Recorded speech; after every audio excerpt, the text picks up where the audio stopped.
મામેરું એક મુસ્લિમ મામાએ ભરી હિન્દુ મુસ્લિમ ભાઈચારોને એકતાના પ્રતીકના દર્શન કરાવ્યા। છોટાઉદેપુર જિલ્લાના બોડેલી ખાતે મુસ્લિમ સમાજના મામા સાહિદભાઈ મંસૂરી દ્વારા હિન્દુ ભાણીનું મામેરું ભરવામાં આવ્યું।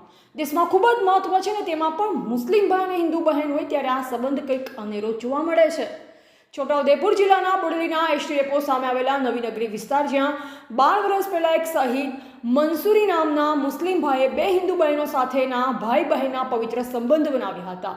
ત્યારથી રક્ષાબંધન હોય તો ભાઈની રક્ષા કાજે ભાઈને રાખડી બાંધી તેના સ્વાસ્થ્ય તેમજ લાંબા આયુ માટે બહેન પ્રાર્થના કરતી હતી।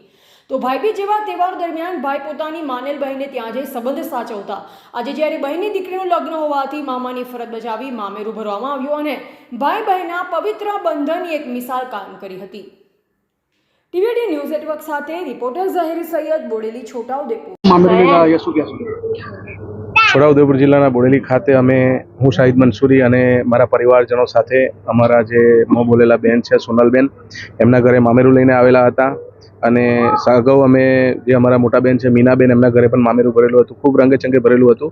પરંતુ 2 મહિના અગાઉ મારા પિતાશ્રીનું દેહાંત થયેલું હતું, જેના કારણે અમે સાદગીપૂર્વક મામેરું ભરેલું છે। અમારી ભાણી જે છે ઉર્વશી જે છે એ દીકરીના લગ્ન પ્રસંગે આજે અમે સાદગીપૂર્વક મોસાળું ભરેલ છે અને એનો આવનારું જીવન સફળ રહે અને શાંતિપ્રિય રીતે વીતે એવા આશ્રયથી આજે અમે એને દુઆઓ પણ આપેલ છે। સાથે સાથે સમાજની અંદર એક લાગણી પ્રસરે, હિન્દુ મુસ્લિમ કોમી એકતા જળવાઈ રહે અને જે બંને સમાજો વચ્ચે, બંને જે કોમ છે એના વચ્ચે પ્રેમનો સંબંધ નિભાવી રહે દરેક લોકો, એવી આશાઓ સાથે અમે આજે મામેરું ભરેલું છે। શું નામ આપણું? શાહિદ મંસૂરી।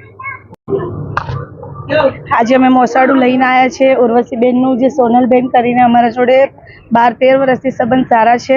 મામી મામા તરીકે અમને બહુ સારી રીતે રાખે છે, અમારે એમના જોડે બહુ સારા સંબંધ છે। આજે અમે એમને ખુશીના માહોલમાં અમે સામેલ છે। અમે આગળ અપેક્ષા કરીએ છીએ કે અમે આગળ પણ અમારા સારા સંબંધ રહે। આજે અમે મોસાળું લઈને આવ્યા છે, આજે ખુશીનો માહોલ બહુ સારો છે। ભગવાન અલ્લાહ કરે એમનું જોડું સલામત રાખે અને આગળ જતા એ ખુશીઓ પામે વધારે, એવી અમારી અપેક્ષા છે। મંસૂરી નજમાબેન।